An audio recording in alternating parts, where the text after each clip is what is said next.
I'm back. Rudrance for Black and White Network. Well, we're going to talk about Peter Doocy. Of course, Peter Doocy is one of the guys that covers, is a White House correspondent from Fox News. He is the son of course, Steve Doocy, who works on Fox and Friends in the morning. But Peter Doocy's made a hell of a name for himself.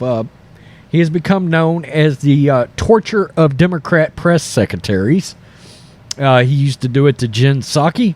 Now, Jen Psaki, at least I believe, would have been competent had she been working for a competent administration. I think it's one reason why she decided to leave. Although I'm not sure. I'll have to circle back to tell you. Anyway, Peter Doocy, of course, Karine Jean-Pierre has been obliterated on multiple occasions by one Peter Doocy. And what I love about Doocy is he knows he owns you before he even asks the question of you.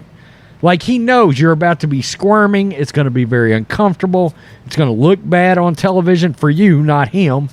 He's got sort of a half-cracked smile as he asks the question, knowing that he's going to make you look like dog shit. Plain and simple.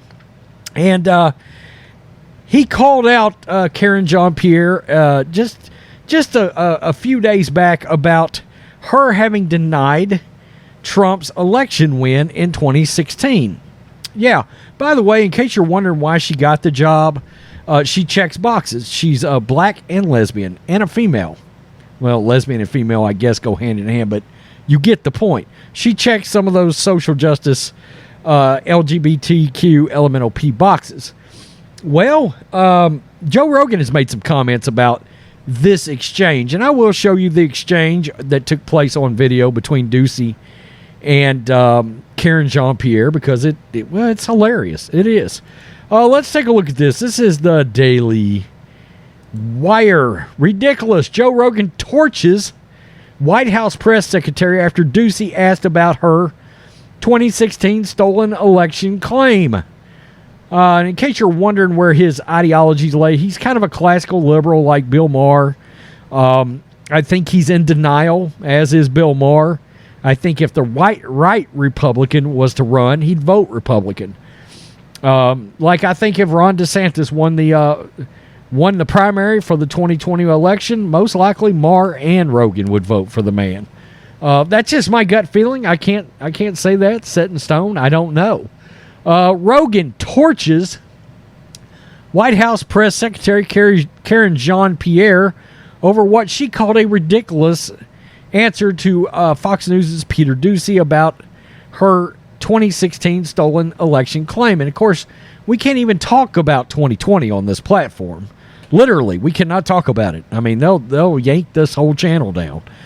During Spotify's The Joe Rogan Experience podcast on Tuesday, the host was speaking with stand-up comedians Tony Hinchcliffe and Hans Kim about the press secretary's hilarious answer to Doocy about a tweet she made in 2016 claiming that former President Donald Trump had stolen the election.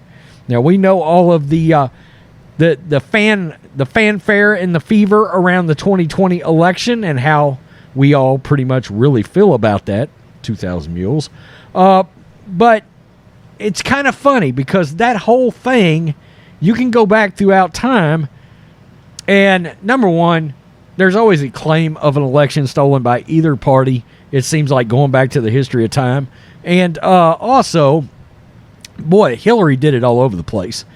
And they all did it. All the leftists did it when Trump beat their asses in 2016. It's kind of hilarious how that narrative's been flipped and how loony they've gotten about it, and the fact that, you know, the mainstream media and big tech have covered and lost their minds over the 2020 scenario. When they did it, you know. Quote, "Did you ever see her confronted on it?" Rogan asked his guest. You got to see this. It's hilarious because that guy, Peter Doocy from Fox News, who always asks the best questions, like if you want that show to be entertaining, you want that guy to ask questions because he always catches them. Quote, and so he brings up a tweet of hers from 2016 where she says the election is stolen while she's talking about how important it is to not be entertaining ideas about the 2020 election. Like, what are you talking about? What? Quote, first of all, what kind of audit have you done where you're so confident the election has or hasn't been, the podcast host said. Quote, how much work are you doing before you're making those assertions? Almost zero. Rogan then read Jean-Pierre's 2016 tweet that read, quote, stolen elections, stolen drone, stolen election, welcome to the world of, quote, hashtag unprecedented Trump, end quote. And there is her tweet right there. Yeah, that's her tweet. So, Rogan said, then played the video of Fox News White House host correspondent asking the press secretary about denying election results. Now, let's look. There's a couple of videos here, so let's just check it out. A follow-up about the MAGA Republican attention. So, if we're all in agreement that it is incorrect to say the 2020 election was stolen, what about the 2016 election? Look, I'm not going to go back to where we were or what happened in 2016. We're going to focus on the here and now. We're going to focus on what's happening today, this inflection point that the president pointed out very clearly, very decisively in a few speeches about what the country needs to do at this time to bring the country together. And he believes that's where majority of Americans are when it comes to protecting our democracy, when it comes to protecting our rights, and when it comes to protecting our freedoms. That's what we're going to talk about. That's what we're going to focus on where we are. He's like, yeah, but we're not going to get down like that.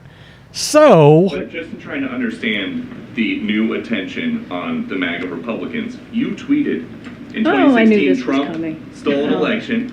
I was waiting, Peter, when you were going to ask me that question. Well, great. Here we go. You tweeted Trump stole an election. You tweeted Brian Kemp stole an election. If denying election results is extreme now, why was so it then? let's be really clear. That comparison that you made is just ridiculous. I have been. Well, you're asking me a question. Yes. Let me answer it. And you said it was ridiculous. he's like, how is that ridiculous again? How is that ridiculous? And this is exactly what he said if you didn't catch it on the second one. You tweeted in 2016 that Trump stole the election. You tweeted Brian Kemp stole an election. If denying election results is extreme now, why wasn't it then? So let's be clear, that comparison you just made is ridiculous. He says, how is that ridiculous? Now, this is Joe Rogan weighing in right here. The podcaster said her saying that the question is ridiculous is ridiculous. That's not a ridiculous question, Rogan told his guest. That's a very good question. It's very good questions. At one point, he also blasted those who have claimed that asking voters to show, quote, ID is racist. But doing the same when it comes to the pandemic is necessary? In a character voice, he said, you don't need to show an ID to vote, but you better have your ID ready and your Vax card ready if you want to eat at a restaurant? Same people, he added. Same people. ID is racist, but you need an ID because you have to do the right thing. It's like they're bearing the weight of this hypocrisy all day long. It's just blowing their brains out. I mean, Rogan destroyed them there. And he's right about all of it. And they don't get the correlation, right? Same thing with the vax and abortion. My body. Well, wait a minute now. You're telling me to get a jab, but that's not the same as my body. I mean, hypocrisy. He's called them out on Brittany Griner because they're like, oh my God, we got to offer the house up to Russia to get that WNBA basketball player back. But she got arrested over there for marijuana. You called that wrongfully detained and not valid for her to haven't been arrested. When you got people over here that are locked up for the same thing and you don't give a rat's about those folks here, the whole damn thing is hypocritical. It all is. It's crazy as hell. And yeah, Doocy caught her. And she said, I've been waiting. Well, you must not have been waiting because your answer was stupid, ridiculous. But most of the time, let me flip through my book. Oh, no, it says, say ridiculous. Yeah, you got called out. Asking the question is not ridiculous. It's valid. It's valid. But again, I mean, look, Doocy saunters in there knowing he's about to create a bloodbath, okay, for whatever press secretary is in there. Joe Rogan recently said that Kayleigh McEnany was essentially the Michael Jordan of all press secretaries. He was right. She was great. She was the best. I mean, it's even more glaring because I think Jen Psaki might have felt a little better under a different administration had we not just come off of Trump and the greatness that was Kayleigh doing that job, because it seemed like she always had an answer or had a way to get to something that would give you a valid, lucid answer about what was going on. And man, she always seemed prepared.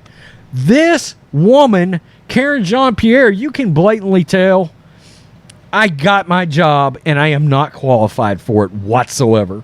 I got my job because I was a box checker. Okay? And the other day they were talking about migrants being political pawns. But I mean, what's more of a political pawn than using a black woman that happens to be a lesbian to check boxes to saunter out there and embarrass herself?